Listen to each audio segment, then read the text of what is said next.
آپ اس کے اوپر ڈسکشن کر لیتے ہیں.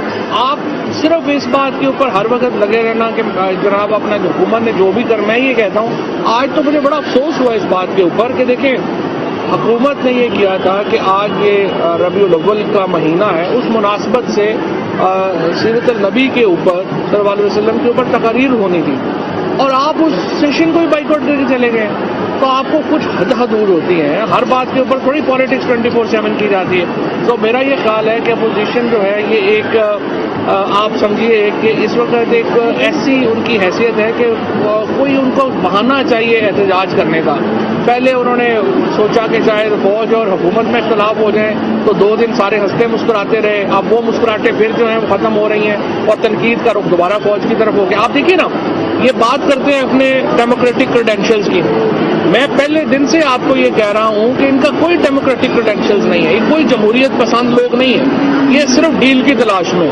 ایک پتہ چلتا ہے کہ اگر فوج میں حکومت میں اختلاف ہو گئے ہیں تو یہ سارے بینڈ ویگن کے اوپر جو ہے وہ چڑھنے کے لیے CV لے کے کھڑے ہو جاتے ہیں. دوسرے دن جو ہے وہ آپ کو پتہ چلتا ہے کہ نہیں وہ جو ڈیل ہے وہ نہیں ہو سکی، آپ پھر فوج کے خلاف جو ہے تقریریں شروع کر دیتے ہیں. تو یہ بنیادی طور کے اوپر اس اپوزیشن کا نہ تو ان کا کوئی پولیٹیکل تھنک کی سوچ ہے، نہ ان کی کوئی انتظامی پالیسی ہے، نہ ان کی کوئی معاشی پالیسی ہے.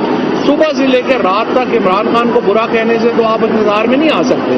اپنی گریبان میں جھانکیں، اپنی جو پالیسیز ہیں ان کو دوبارہ مرتب کریں اور میرے خیال میں دوبارہ میں ان سے کہتا ہوں ہمارے ساتھ بیٹھیں، الیکٹورل ریفارمز کے اوپر آگے چلیں، ہمارے ساتھ بیٹھیں نیب لا کے اوپر آگے چلیں.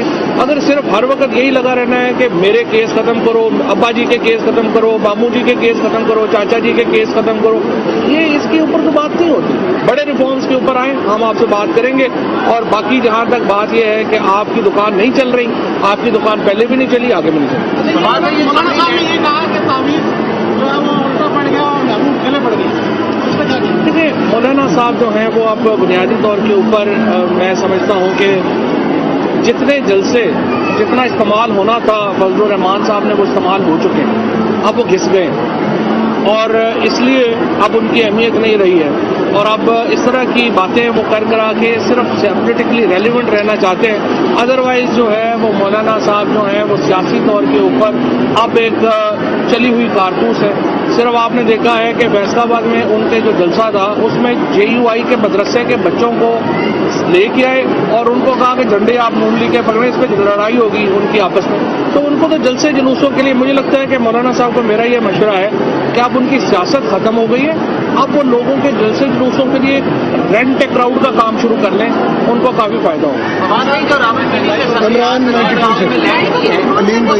کتنے نام ہیں اور یہ سمری کب تک اپروو ہوگی؟ آپ یاد آ جا رہے ہیں کہ دنیا میں مہنگائی ہے، دنیا میں جو ریٹ ہوتی ہے عوام کو سبسڈی دیتی ہے.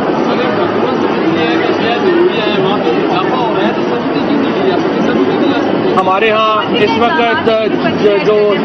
وقت گھی کے اوپر سبسڈی ہے، اس کے اوپر ویٹ کے اوپر جو ہے وہ سبسڈی ہے، اس کے علاوہ بجلی جو ہے اس کے اوپر سبسڈی ہے. پورا ملک سبسڈی پہ نہیں چلایا جا سکتا.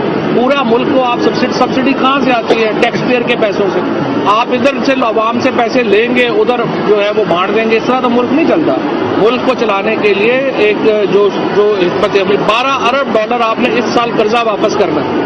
آپ یہ قرضے یہ جو احتجاج کر رہے ہیں ان سے پوچھیں نا کہ آپ نے اگر اتنے قرضے نہ لیے ہوتے تو آج آپ سبسڈائز کر سکتے تھے. آپ نے ایک طرف 12 ارب ڈالر پہلے آپ نے 10 ارب ڈالر واپس کیا ہے، 12 ارب ڈالر آپ نے ابھی واپس کرنا ہے. تو آپ مجھے بتائیں سبسڈی کہاں سے آئے گی؟ لہٰذا ہمیں جو مہنگائی کی سچویشن ہے اس کا ہمیں مل کے مقابلہ کرنا ہے اور اسی لیے میں نے کہا ہے پرائیویٹ سیکٹر کو چاہیے اپنے ورکرز کی تنخواہوں میں اضافہ کرے، میڈیا مالکان کو چاہیے ابھی اتنے پیسے ملیں اور ورکرز کی تنخواہوں میں اضافہ رضینہ ایک منٹ. عام آدمی کی طرح تنخواہ تو نہیں بڑھتی جس تیزی سے مہنگائی بڑھ رہی ہے، اس پر کیا مل گئی؟ یہی جواب پھر عام آدمی کے اوپر اتنا بوجھ پڑ رہا ہے، پیٹرول مہنگا ہے، آٹا مہنگا ہے، سبزیاں مہنگی، ہر چیز مہنگی. کس طرح کیا روزینہ ابھی جواب دیا ہے.